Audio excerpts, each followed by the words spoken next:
larger population of paralegals, as you can imagine, and that is where most of the time comes up with everything related to process improvement, to recruiting, to any HR related needs is what I do on a day-to-day basis.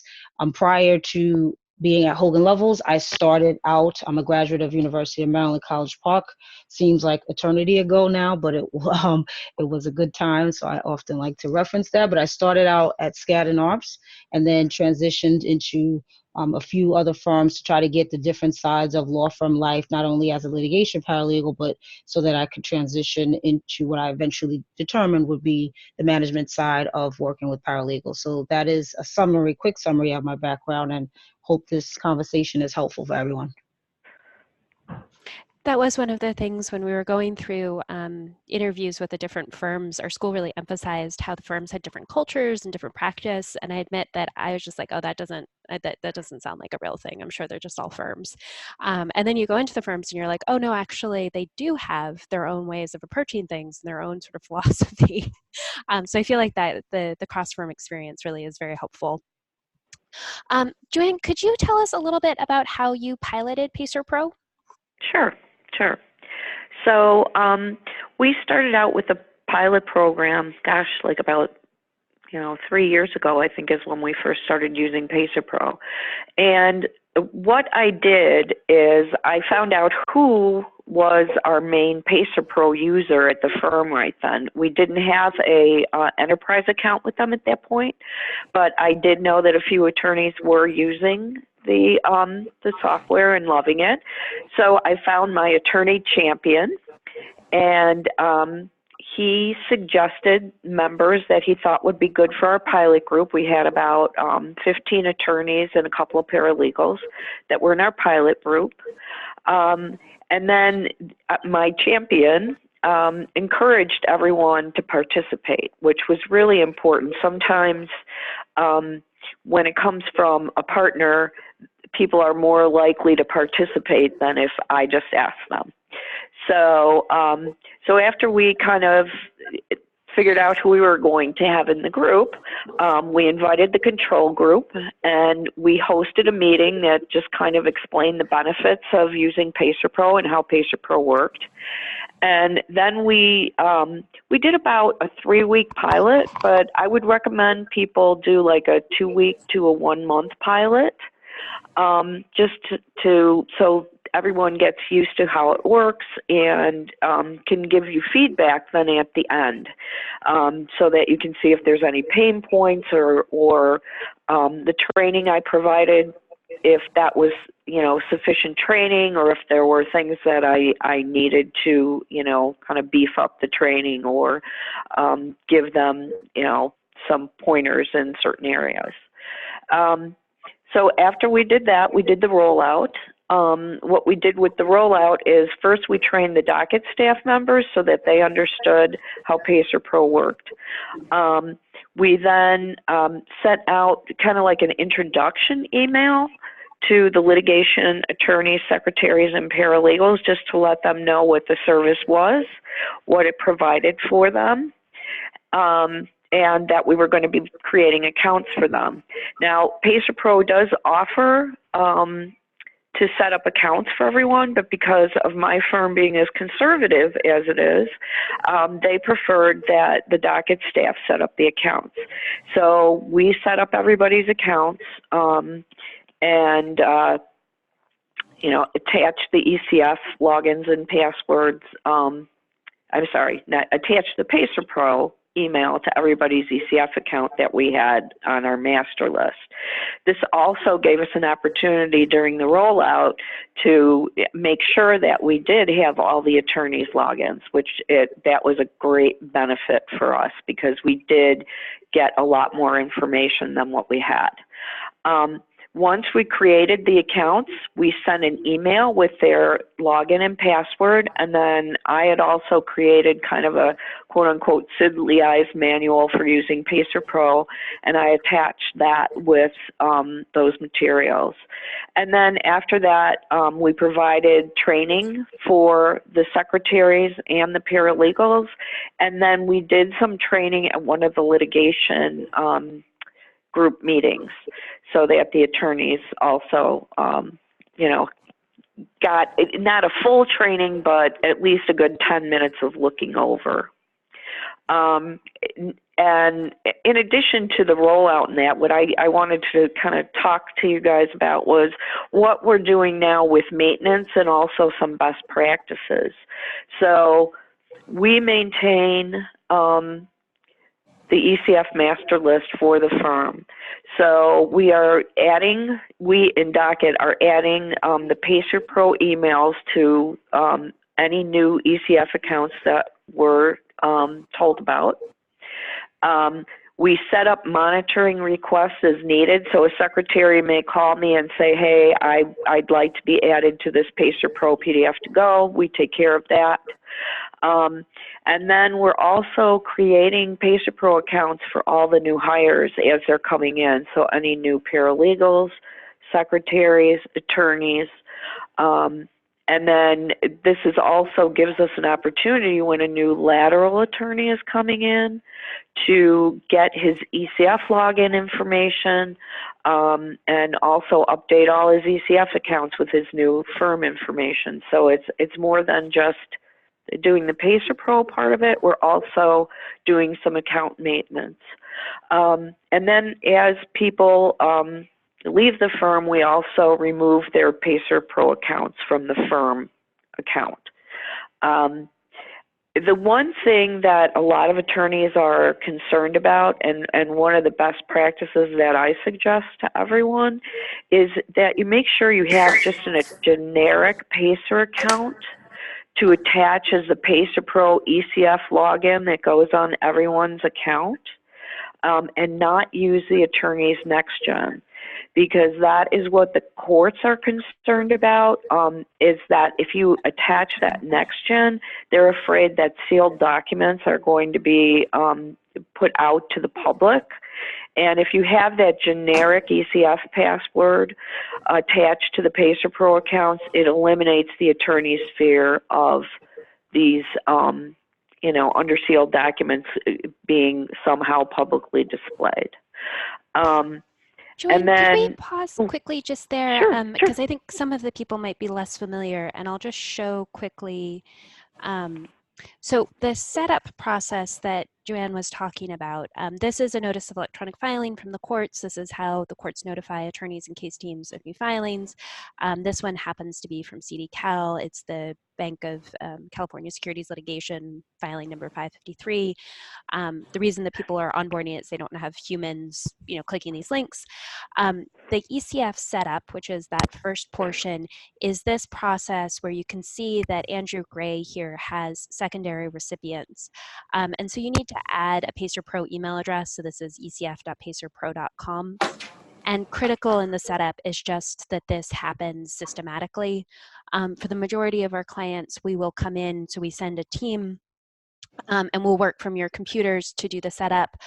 For Sidley and for one other firm, they chose to do that internally. Both of them work. It's basically, if you do have a team that can do it, you're welcome to do it. If you prefer to have us do the manual work, we're more than happy to do so. The second, and the reason that you do this, if you haven't seen the feature before, is just that instead of then having your team clicking this link, you'll get an email that has the document attached. And this goes out real time to your case teams, which means that you don't have to have a paralegal staff late to distribute it. The attorney has mobile access, etc. Well, just a couple points of clarification. Case team makes it seem like there's just one person or one group doing this. At a law firm like Sidley or Hogan, it's oftentimes multiple different groups clicking the same link and downloading the same documents for their own purposes. So whether that's a paralegal, an associate, somebody in the document department, and maybe somebody ultimately in records or otherwise, you have lots of people clicking the same links. I think the point that Nina is really trying to get to is PacerPro in no way, shape, or form stores or uses ECF credentials on its service. So we have absolutely no ability to grab documents that are filed under seal. Right. So we do also have this overlay to the Pacer system that allows you to search for cases that your firm is not involved in. There's some bulk download and keyword search features, et cetera. And for those, we do need to store a set of Pacer credentials. But as Joanne was saying, what we do is we store a set of generic search Pacer credentials. We don't actually permit you to put the next gen credentials in, so it'll break the system and you won't be able to use PacerPro because we don't want anything to do with your filing credentials. And that is, should this ever come up at your firm, we'll be happy to walk you through it. But basically, there's the confidential side of Pacer or ECF that we don't want anything to do with, and then there's the publicly available documents, which we do handle. And the system has been built, and then we work with our clients to make sure that we stay out of the sealed portion. Does that make sense for everybody who's on the line?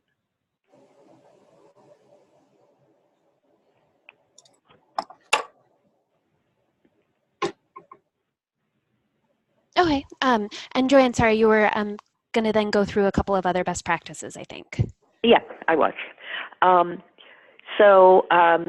Another thing that I've been doing is when we get new matters in docket, as part of the new matter process, I will actually go in, see if we're already getting the notifications from PacerPro, and then add our timekeepers onto the PacerPro notification. So it's automatically done that we know that everybody who's been assigned to that case is going to get those PacerPro notifications, even if they don't have an appearance on file. So we're talking the secretaries, we're talking the paralegals, or, there's some courts that do not allow delegate email addresses.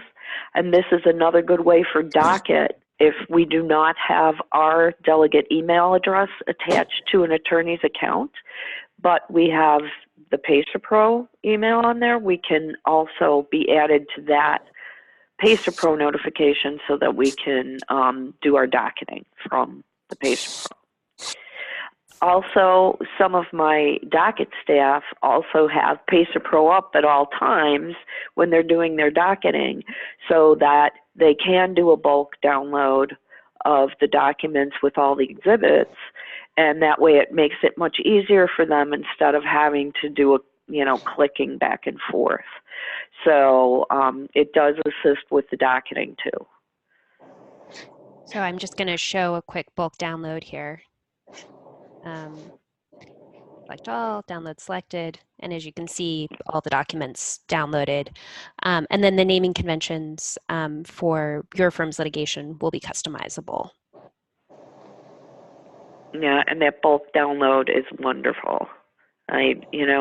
For whenever we do any kind of, request from an attorney that, we need these documents from Pacer, now we go through PacerPro because it's so much easier to search for particular types of documents.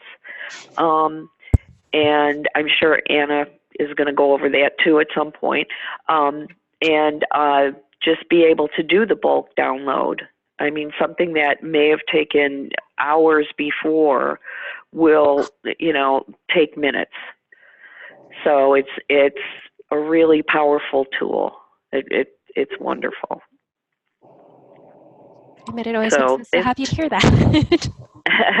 Yeah, it really is. I mean, an example of what I used it for the other day is we had a case that was very large. I can't even tell you, like over 1,000 entries.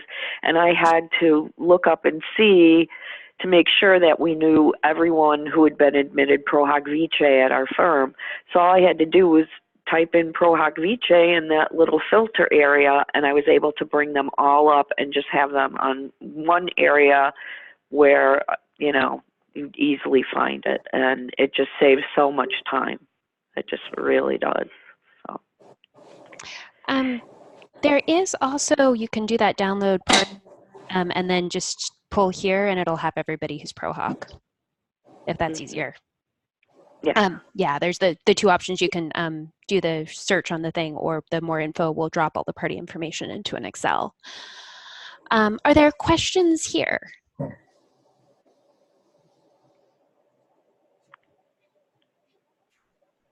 All right.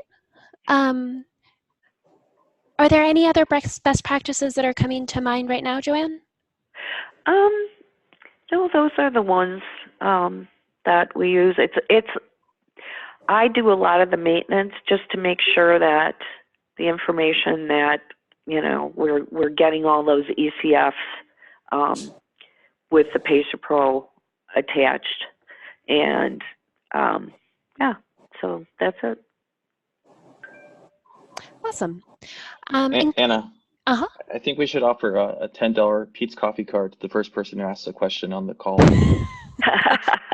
And if you guys hold out, it'll go up to 15 or 20. So, maybe give it another 2 minutes before you ask a question. Let's incentivize the listeners. It's true. So one thing that we will be distributing at the end of this is sort of how we think about the rollout, and this is actually something that we learned over time working with firms like Sidley and Joanne, and I stole rather liberally from the user manual that she created. But it's the first thing on this is creating that user list. It's the ECF credentials, doing that account setup, and then as Joanne said, you announce to the attorneys basically saying this is happening. The most important part then is to train the administrative staff and the paralegals and secretaries who will actually be creating the distribution lists.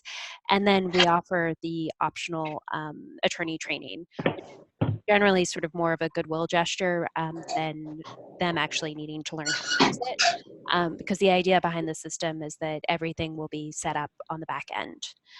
And just a couple of points along this, as Joanne said, one of the things that's nice about starting the process is it'll get people to give you their ECF credentials, which has other positive implications for the firm with regards to docketing. And it's certainly not necessarily to have a centralized list when you get started.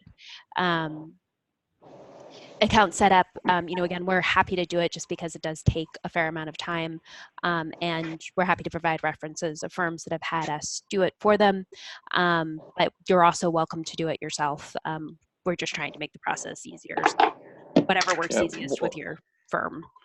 One of the things in terms of amplifying the setup process, so not only are we willing to come in and set up the ECF credentials and associate the PacerPro email address for each of your attorneys, but it's also possible for us on a kind of per request basis to take your existing case lists and add those to PacerPro cases so that the distribution lists are all set up day one.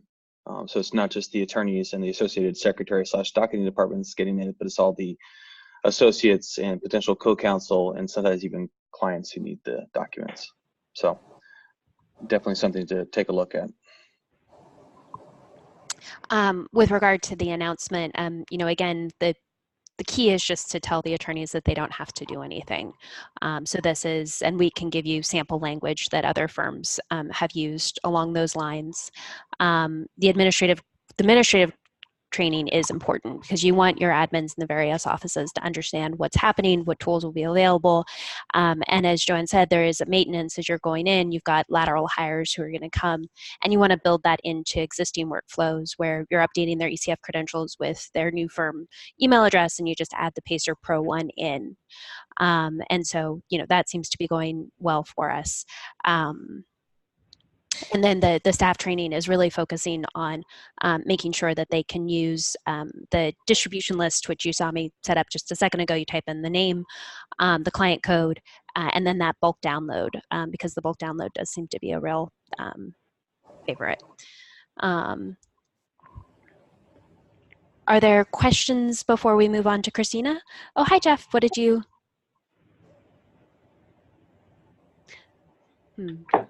Jeff, I can see that it says you raised your hand, but I don't know how to... Are you able to speak? Oh, and Jonathan. Let's see. I can see that you are speaking. Can you hear me, Anna? Oh, yeah, now I can. Wait. Hi, it's Jonathan Mitchell with Hunt and Andrews Kurth. I have a couple of questions for Joanne. First of all, Anna had mentioned that you can customize the naming schema for documents when they're downloaded. Do you include client and matter in that scheme for documents that are downloaded? And my second question is, do you upload these documents into your DMS? Mm-hmm. Yeah. Right now, no, we don't. We have not really customized the way they come into us. You can tell by the numbers and that, like it's the main document and then main document number -1, 2, all that. Right. And we do not save to the client numbers. We do save to the DMS, but we have a specific client number that we use as a docket client number. Mm-hmm. And the reason we do that is that we don't want to lose the documents if something happens that, like for precedent, if we want them to stay in a separate database so we can always access them and not be dependent upon, the setup under the client number. Okay. So, and we find that works really well for us. Do you use iManage? Yes, we use iManage. Do you have workspaces? Yes. Okay. All right. Thank you. Yeah. Sure. And Jeff. Yeah. Can you hear me now? Mm-hmm. Yes. So I had this. It's very, very similar, same type of question, and so this, but from the docketing perspective, then Joanne, since you don't use the client matter connection, how are in other words, what's the extra toll on your dockets clerks who normally would get this information previously from a legal assistant or a secretary with the client matter already given to them? What's the protocol you use now to say get the client matter number? So Jeff, just to be very clear, Joanne has actually on PacerPro's admin page added client matter numbers to each case, and so when the email comes in that they get directly from PacerPro, the client and the matter are right there in the subject line, so they don't have to ask any questions about what the client matter number is. How does it determine the client matter number when it comes in? So again, that's Joanne. Yeah. So her team is good. Sorry, Joe. Let me show really quickly, and then I'll switch it over to Joanne. This is the administrative console, which the litigation tab, once we complete adding that secondary email address for a particular firm, this will auto-populate with all of your firm's cases in real time. Okay. And then the way that you would first, adjust for your distribution lists is you just add somebody. And then, as Joanne would say, this will make sure that this email goes out with that PDF attached to the case team. But here under Matter, you would enter your client code. And then, as Gavin was saying, that will appear in your subject line. I'm just looking for one where that's set up. Fewer of mine do because I'm not actually at a firm. But the client code that's entered here would appear here. So the very first time a case is set up, someone adds it on the administrative side right within the firm. Right. And then all future notifications, all future downloads would have that number automatically in the subject line. Correct. That's correct. Excellent. Okay, so that's good, yeah. The other thing, too, that they've added for me is that if the client, there isn't a client matter number attached to one of the ECFs to go, or PDFs to go, that it actually says to the attorneys, hey, please send the client number to U.S. docket requests. So then I get emails all the time from people that maybe when we opened it, it was under a temporary number and now we've got another number. Right. Because of the language that PacerPro has added, they're more cognizant of, hey, send Joanne the client number. And then I just go in and put them in. Another thing, too, when docketing, we are docketing more by the case number than by the client number. Okay. So when my staff goes in there, they're actually putting in the case number more than the client number. Got it. And if you have, so Sidley has a very centralized docketing team, and so there's a more centralized process. If you're coming from a firm that's less centralized, just bear in mind that the process for adding a client code is, let's say this said CM required. I click view case, I enter the client code, and then that will save. So, you don't typically see a lot of attorneys doing that, but you will get secretaries and paralegals. And it also, there's a couple of different things that are built in where if you try and download documents, you get a pop-up and then you have to enter it. And then, it goes across the system so everybody's able to benefit from the one-time entry. But the system's designed to be flexible regardless of whether or not you have your distribution list more managed by individual paralegals or if you have your distros managed centrally from a centralized docketing team. Cool. This is Michelle Work. I have a question about centralized docketing. What docketing system did Sidley use before they transferred to PacerPro, and how on the back end do you stop the former system when you're rolling out the new system?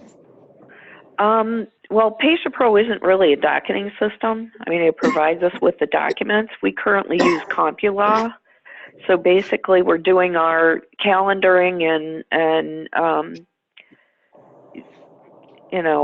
dockets in CompuLaw, but we use PacerPro as an addition so that we can easily download documents with a lot of exhibits. I mean, we download the whole filing, and CompuLaw, so has like a web portal. So anything that we put in, the attorneys can also access at that web portal in addition to PacerPro. So they have several different places where they can look for documents in that. Joanne, real quick, are you guys using the PacerPro PDF to go service? So when the documents come in, is that what your staff is basing their calendaring on? Or are you simply just, documents come in and you just push them into CompuLaw?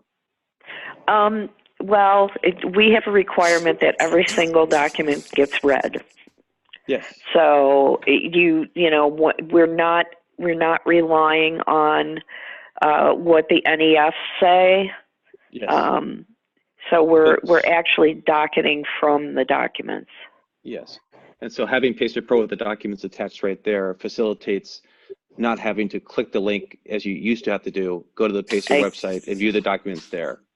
Exactly. Mm-hmm. Exactly. Yeah, so just to be very clear, PacerPro is not a docketing service. We work in conjunction with services like CompuLaw, eDockets, et cetera. PacerPro really is about disseminating the information in a very easy to use manner across the entirety of the firm. So your attorneys and paralegals consume the documents for their own purposes. Attorneys for kind of strategy, paralegals for organizing the information that the attorneys will need. The docketing teams use PacerPro to avoid having to click redundantly the same links and documents that the attorneys and paralegals would otherwise be doing. And ultimately, with our API integration, we're now pushing the documents fully profiled into places like iManage, NetDocs, et cetera. And so I just have. Oh, sorry. Sorry. I was going to say, as Anna said at the outset, our longer term vision here at PacerPro is to provide really good data to law firms about what they're doing, how they've done it, and tie it into information that sits behind the firewall. So it's really an experience capture platform. So maybe also with that, we can switch over to Christina. Just as some general background, we did the in-office setup for Hogan, working with Christina's colleagues in the docketing department to do the addition of that secondary.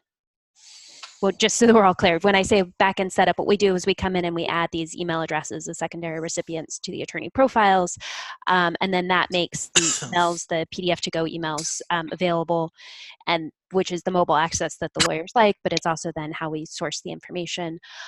Christina, could you tell us a little bit about your experience, how the service has impacted your team? I know at one point you mentioned, particularly with late night filings, how it impacted staffing.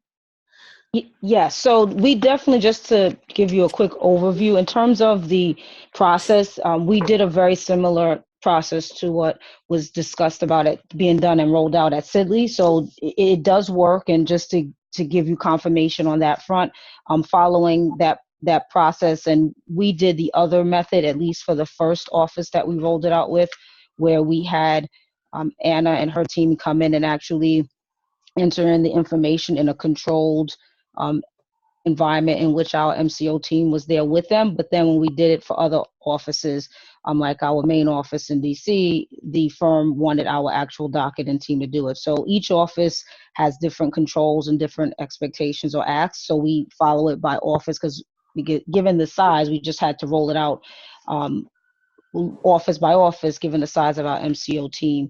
Is substantive for what we use them for, but not enough to manage handling this information across all offices in the US.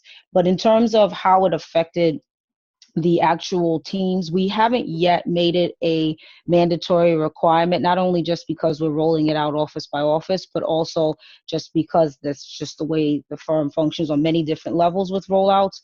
There are very few things in terms of protocols, procedures, and even just new rollout initiatives, et cetera, that are mandatory at the firm. So this is one that we emphasize as users, directly coming from the case teams, the paralegals mainly as part of the case teams, and then in our managing clerks team as they integrate with the attorneys where they see a lot of requests for, can you download these documents? We then recommend, suggest, inform them about the tool so that they can become users of it because it's not required. So it has saved an exorbitant amount of time. When I personally see requests go around from attorneys about, I need X volume of documents downloaded, even it could be 10, it can be hundreds. I still submit that because it is a matter of, even if not for this instance, it is something that you should think about using for the purposes of saving clients time and just case team utilization across other aspects.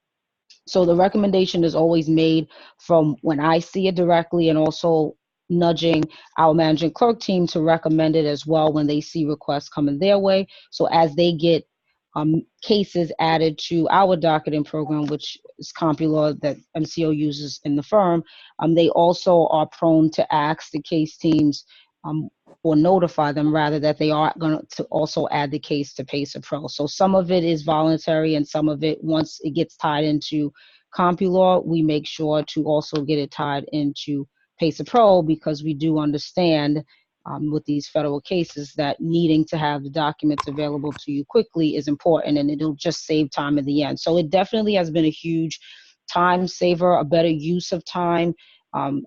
We've seen some paralegals that have wanted to use this as a way to have time, billable time, and that has been something that we understand, and it gives them access, especially for those paralegals that are working in the bankruptcy litigation world, to peruse the docket, because sometimes it's not as cut and dry as general civil litigations where everything that gets filed is pertinent, whereas for those bankruptcy dockets, sometimes much of it is not pertinent to what is going on with the case at that moment, but it is still important for them to review it and see it. And oftentimes they have to be educated that you still can take the time to review the docket, but to actually spend time downloading these documents when there is a tool such as this one that is completely giving the teams easy access, immediate access to these documents without billing hundreds of hours, hundreds of dollars an hour, to get that done, can get both set teams and ends of the business satisfied, from the clients and the attorneys and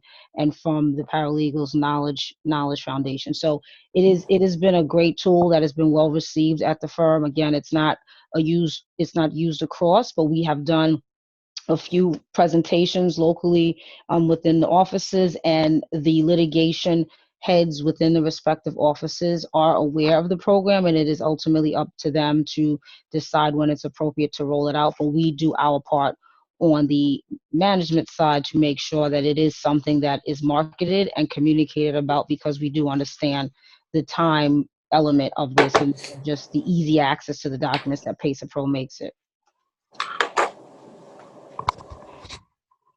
Are there questions for Christina?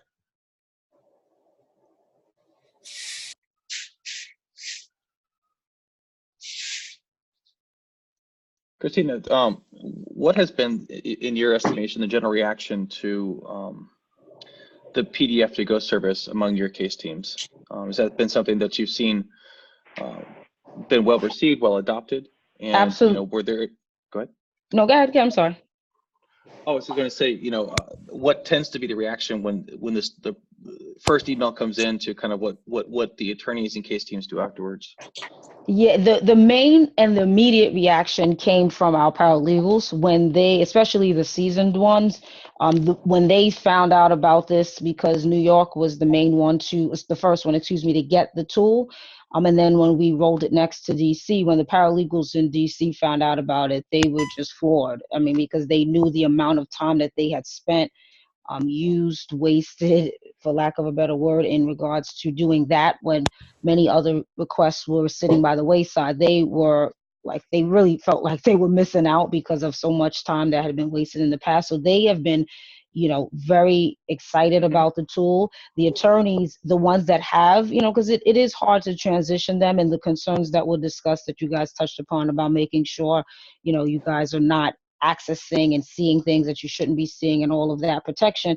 That is some of the concerns that had been expressed by many partners that are just not as comfortable with seeing new tools that gives access to such what they think would be private information in some respects.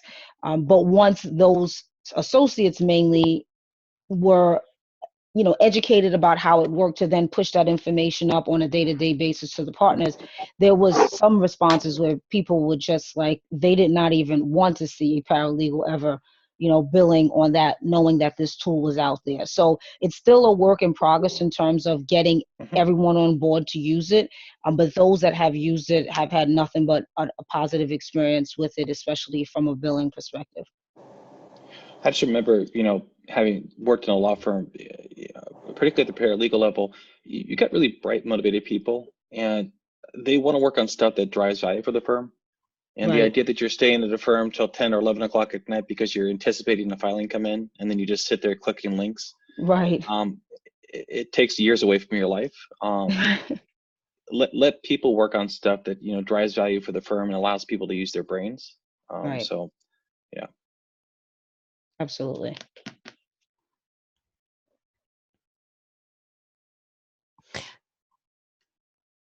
I was looking for, there's a partner at Hogan Levels, and this is one of your really happy moments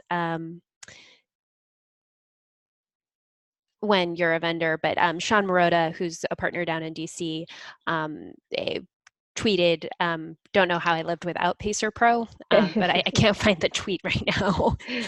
But it was basically, it got set up for him on the back end. So he just started a plug for PacerPro. It emails you PDFs from ECF notices automatically. Don't know how I lived without it. And that was, the New York office, because it had centralized docketing, we were able to come in and get them fully set up within a couple of days. And then as Christina said, it's been a slower expansion with the other offices. There were, questions about the security. So we went through the process working with our partners to explain how we are set up, which is, very much, we do not want any access to any type of confidential information. And then once that message comes out, it facilitates the rollout.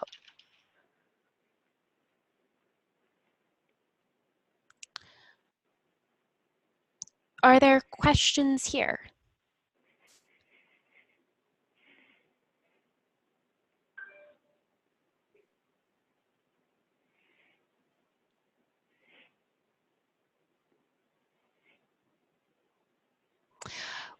In that case, the one other thing that we can show you is our API integrations. What Christina and Joanne have spoken about is how you get the baseline service rolled out. The baseline service is how we would source all of a firm's litigation documents and data. And then, as was sort of alluded to earlier, the next step is, regardless if you're iManage or NetDocs or eDocs or whatever your document management system is, what we do is we leverage, let's see if I can find it. When you enter this client code in, we leverage that to pipe it to the correct client matter workspace on your document management system. So it creates a subfolder which is related to, you can label it pleadings, you can label it whatever you would like, and then it will auto-populate with all of the documents properly labeled with a standardized naming convention, and then your profile fields will be labeled with all of the meta, like case title, case number, case nature of suit, court, etc., which can be important for, obviously, knowledge management and everything else. But that's been the last couple of years, and then next year we're looking on expansions of that. Are there any questions for how that part works? I'm curious how you set it up. This is Lori from Greenberg. Mm-hmm. That So particular part. are you on a on-prem or a cloud document management system? Prem? Okay, great. So for an on-premises document management solution, typically what we would do, and depending on what your IT team does or wants to do, there's variation here, but we install a piece of software behind your firewall that pings our API. The API already has access to all of the documents through the baseline product that we've discussed, and the client matter number, and basically the manifold software gets that from our API and then connects to your document management system and just creates the folder, which is a lay way of saying it's basically a pipe that we build, and we don't have an ability to take any of your documents out or read anything else. It's just the ability to pipe these publicly available documents into that client matter workspace. So it can be set up in a specific way. Like you kind of clicked on it a little bit, but like with regards to the folder, that could be customized by client or what? Yes, that's correct. So, typically most firms will have a client and then a matter number. And then within the given client matter, there's a set of generic folders such as correspondence, memoranda, and then something typically that relates to filings or pleadings. And then PacerPro has the ability to write to that file and begin to input the case filings. Most firms tend to want to have within that filing or pleadings folder something that is distinguished, because a client and matter can sometimes be shared across multiple cases. To unique them, you put it with a jurisdiction followed by a case number, and then within that folder, you can designate how you want the documents to be labeled and then the associated metadata.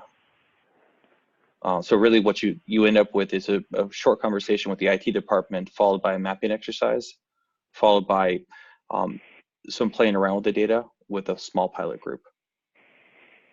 So just for instance, what if there was a client matter number that, say, had 1,500 cases? Yes, like a multi-district MDL case. or whatever. Yeah. Yep, exactly. So what happens is in that particular folder, like PacerPro, as Anna's showing you, you'd have unique cases with a jurisdiction followed by the case number, because the case number, if it's, let's imagine you've got 100 cases that were filed in SDNY, the uniqueness will be the case number itself.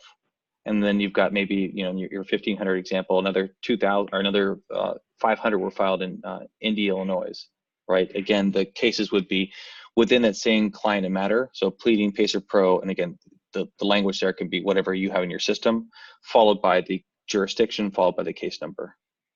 What Does if that make there was sense? like yeah, definitely on a big case like that, where in our docket system we actually can modify the case number in those types of cases, overriding per se the client matter number from Adderant or whatever, and then with a deviation of it based on state team, and then also a submatter, like a number, like this is the 25th matter in that jurisdiction for the Nevada team or whatever. That kind of customization, can that go into there? In theory, deviation yes. of the client matter number. Yeah, in theory, the short answer is yes. The thing that we find ourselves a little bit limited by is because we use your Pacer credentials and associate that with the PacerPro accounts, your firm may have a specific format in which the client matter numbers have to appear, and it may not necessarily by default allow for a -25, -24, -23, but that's something that we can work out in conjunction with the library, because these MDL cases are just a total bear, and you want to have something that is a common parlance across the different services that you're working with. So from the PacerPro side, it's just like zeros and ones. So it's just a conversation that we'd want to have, that we incorporate, your feedback coupled with the IT feedback, coupled with typically the library, because they're the folks responsible oftentimes for the Pacer account. So I probably should have asked a question, definitely, when Joanne was talking about that they have a different workspace basically, because they don't want to intermingle what might be important to the case team, like what's being filed in the main workspace versus what docketing needs to keep on their end for a variety of reasons. I guess my question there, so is it downloaded like we what if we wanted it downloaded in both places, for instance? So is that for, or does Joanne only download what is necessary to docket? Because not necessarily in this MDL where there might only be like one defendant, but sometimes there's 100 defendants, and we don't really docket for 99 of the defendants. We only care about what our client is involved with that needs to get docketed. I'll let Joanne answer, but my general, from PacerPro's perspective, right now we're pushing the documents and the associated metadata into document management systems. There's certainly the possibility that we could push it into other places, such as CompuLaw or such as an e-discovery platform. Oh no, I meant into I meant two different places in iManage. Sure. One for docketing, and then one into the what's theirs, like for actually filing into their workspace. So Joanne, when you were talking about how you guys basically capture every document and have a link that the attorneys can go back to, and you do that through CompuLaw, do you know if those documents are being saved in iManage? They're being saved in iManage by the paralegals under the client number. Okay. And we're saving them under our number.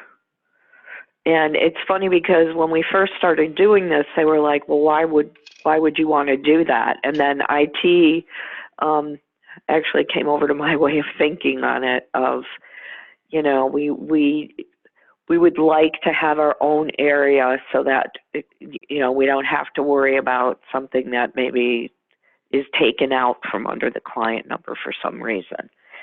So, that's and really kind of speaking to risk. Yeah.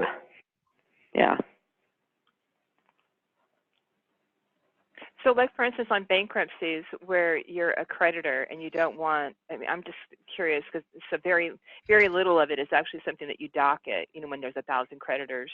Right. It's different, I guess, if you're a debtor, but do you bring all of that? And then also, you don't get off the list, the service list forever. You know what I mean, until it's over. So how do you handle that in terms of, do you bring in all of all of that in the workspace or what? Bankruptcy is handled a little bit differently. So bankruptcy, it does depend upon who we are. If we're a creditor, obviously we're not going to docket all the other creditor stuff in that. So bankruptcy is not handled like the rest of the litigation, but adversary cases are. Adversaries, we download everything. But, in the major bankruptcies, no, we don't. And the nice thing is, too, in PacerPro is, let's say the attorneys are getting the PacerPro PDFs to go on a big bankruptcy case, you can turn it off just for the partners. So if the partner says, I'm getting inundated with all these bankruptcy emails, from PacerPro that I really don't care about the documents, you can just turn it off for them. But you can do it on a individual basis so that, other attorneys are still getting them, the paralegals still getting them. It's just that one attorney's PDF to go is turned off. So, So when you're saying downloading, I get that in terms of now, like because we use Pacer where we have to download it and stuff. But then if there's that pipeline that's established where it would automatically go into your iManage, like into the main client workspace, like for the team, there's no downloading involved, right? That's just automated where it would automatically go into the workspace? That's correct. Although we should clarify, oh, sorry, just as one interjection. So Sidley doesn't have the integration set up. I think we're probably going to do a follow-on call with a couple of clients that do have the integration. So that's why there's still a manual process. But the focus for today was on the baseline product, which is automating the distribution of the emails out to the case team, and then really talking about the impact, but also the enterprise rollout aspect. Because if you are interested in the integration, you have to get the enterprise rollout right, because you got to get all of the cases and all of the documents. So I think that might have been confusing, and sorry about that. Yeah. Sure. Then once you do that, yes, the documents will automatically flow in if we have a valid client and matter number to check against. And, for a firm your size at Greenberg, you're, probably in excess of, I don't know, 6,000 to 10,000 documents per month. And if you would like to talk to somebody afterwards, sooner than we arrange another panel, I'll be happy to talk or connect you to clients one-on-one who have that pipeline set up. Okay, that would be great.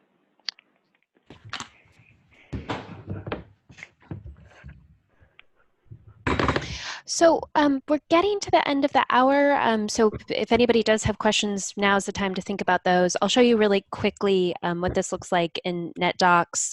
If you do have NetDocs, Jean is a great person to talk to about their experience. They do have the integration up and running. The other thing, however, that we have is depending on if you have other teams within your firm that have questions about PacerPro, we've hosted now 5 of panels that are like this, where clients came on and sort of talked about their experience, and they've all got a different focus, and I can send you the recordings. This one was with 3 of the librarians who undertook the PacerPro rollout at their firm. It's got some quick definitional stuff, and then it talks about how they did things like centralizing ECF credentials. So, for example, Reed Smith did not have a centralized list, and there's more detail in the recording. And then we've got 2 similar ones from docketing groups. So with Winston and Latham and Kecker Van Est and Schulte Roth and Zabel, and they go providing their perspective on those rollouts. So if you have any interest in those, I can definitely send all of those over to you. Or if anybody has questions afterwards and would like to be connected, please let us know.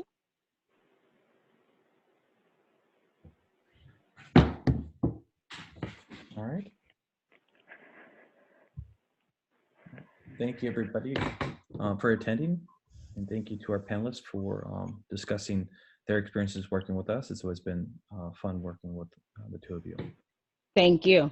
Yeah. Thank you very much. Thank Have you a so good much, one. guys. Bye-bye. We really appreciate it. Bye. No problem. Bye-bye.